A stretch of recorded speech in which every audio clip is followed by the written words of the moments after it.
नमस्कार दर्शक मित्रों, मैं हूं आपके साथ अंजनी नीलेश ठक्कर। तो आज बात करेंगे वैदिक पंचांग के बारे में।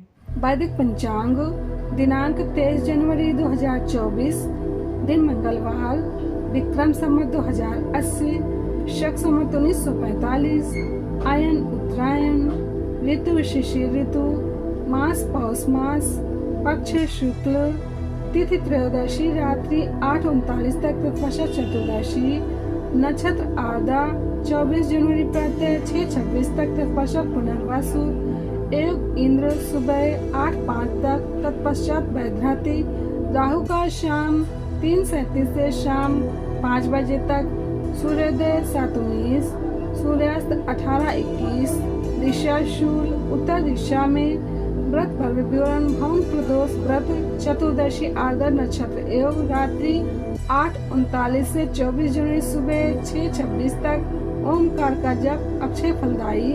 विशेष त्रयोदशी को बैंगन खाने से पुत्र का नाश होता है। ब्रह्मपुराण ब्रह्मखंड वैदिक पंचांग प्रणव ओम की महिमा चतुर्दशी आर्द्र नक्षत्र एवं 23 जनवरी 2024 मंगलवार को रात्रि 8:39 से 24 जनवरी सुबह 6:26 तक। सूत जी ने ऋषियों से कहा है, महर्षियों, प्रणाम है प्रकृति से उत्पन्न संसार रूपी महासागर का प्रणव, इससे पार करने के लिए 9 नाव है, इसलिए इस ओमकार को प्रणव की संज्ञा देते हैं।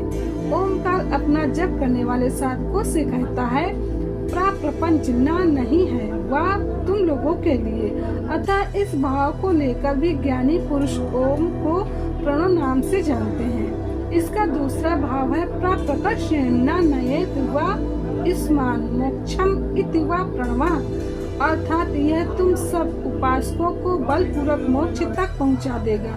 इस अभिप्राय से भी ऋषि मुनि इसे प्रणव कहते हैं।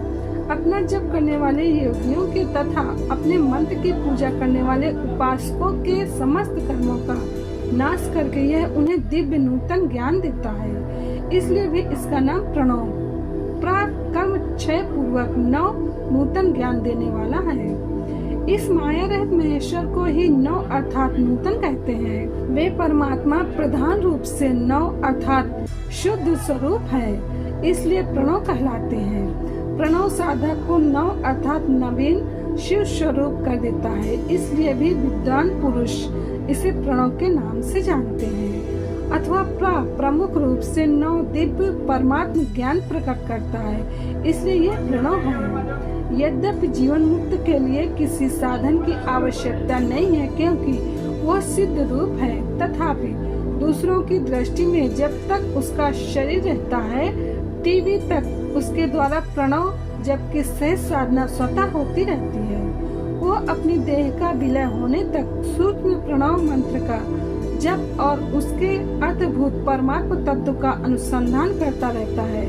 जो अर्थ का अनुसंधान न करके केवल मंत्र का जप करता है, उसे निश्चय ही योग की प्राप्ति होती है। जिसने इस मंत्र का 36 करोड़ जप कर लिया हो, उसे अवश्य योग प्राप्त हो जाता है। आ शिव है, ऊ शक्ति है और मकार, इन दोनों की एकता यह त्रितत्व रूप है। ऐसा समझकर ह्रस्व प्रणव का जप करना चाहिए। जो अपने समस्त पापों का क्षय करना चाहते हैं, उनके लिए इस ह्रस्व प्रणव का जप अत्यंत आवश्यक है। वेद के आदि में और दोनों संध्याओं की उपासना के समय भी ओमकार का उच्चारण करना चाहिए। भगवान शिव जी ने भगवान ब्रह्मा जी और भगवान विष्णु जी से कहा, मैंने पूर्व काल में अपने स्वरूप भूत मंत्र का उपदेश किया है, जो ओमकार के रूप में प्रसिद्ध है। वो महामंगलकारी मंत्र है। सबसे पहले मेरे मुख से ओमकार ओम प्रकट हुआ, जो मेरे स्वरूप का बोध कराने वाला है। ओमकार वाचक है और मैं वाच्य हूँ। ये मंत्र मेरा स्वरूप ही है। प्रतिदिन ओमकार का निरंतर स्मरण करने से मेरा ही सदा स्मरण होता है। मुनि स्वरूप प्रतिदिन 10,000 प्रणव मंत्र का जप करें अथवा दोनों संध्याओं के समय 1,000 प्रणव का जप किया करें। यह क्रम भी शिवप्रत की प्राप्ति कराने वाला है। इस मंत्र का प्रतिदिन मात्र 1,000 जप करने पर संपूर्ण मनोरथों की सिद्धि होती है। प्रणव के आ, उ और मा इन तीनों अक्षरों से जीव और ब्रह्म की एकता का प्रतिपादन होता है। इस बात को जानकर प्रणव ओम का जप करना चाहिए। जप काल में ये भावना करनी चाहिए कि हम तीनों लोगों की सृष्टि करने वाले ब्रह्मा, पालन करने वाले विष्णु तथा संहार करने वाले रुद्र जो स्वयं प्रकाश चिन्मय हैं, उनकी उपासना करते हैं। यह ब्रह्म स्वरूप ओमकार हमारी कर्मेंद्रियों और ज्ञानेंद्रियों की वृत्तियों को, मन की वृत्तियों को तथा बुद्धि की वृत्तियों को सदा भोग और मोक्ष प्रदान करने वाले धर्म एवं ज्ञान की ओर प्रेरित करें। प्रणव के इस अर्थ का बुद्धि के द्वारा चिंतन करता हुआ जो इसका जप करता है वह निश्चय ही ब्रह्म को प्राप्त कर लेता है, अथवा अर्थानुसंधान के बिना भी प्रणव का नित्य जप करना चाहिए। शिव पुराण अंतर्गत विद्वेश्वर संहिता से संकलित भिन्न भिन्न काल में ओम की महिमा। आर्द्रा नक्षत्र से युक्त चतुर्दशी के योग में दिनांक 23 जनवरी रात्रि 8:39 से 24 जनवरी सुबह 6:26 तक प्रणव का जप किया जाए तो वह अक्षय फल देने वाला होता है। स्रोत ऋषि प्रसाद। वैदिक पंचांग संपादक अंजनी नीलेश ठक्कर। वैदिक पंचांग प्रकाशित सूरत शहर गुजरात। वैदिक पंचांग।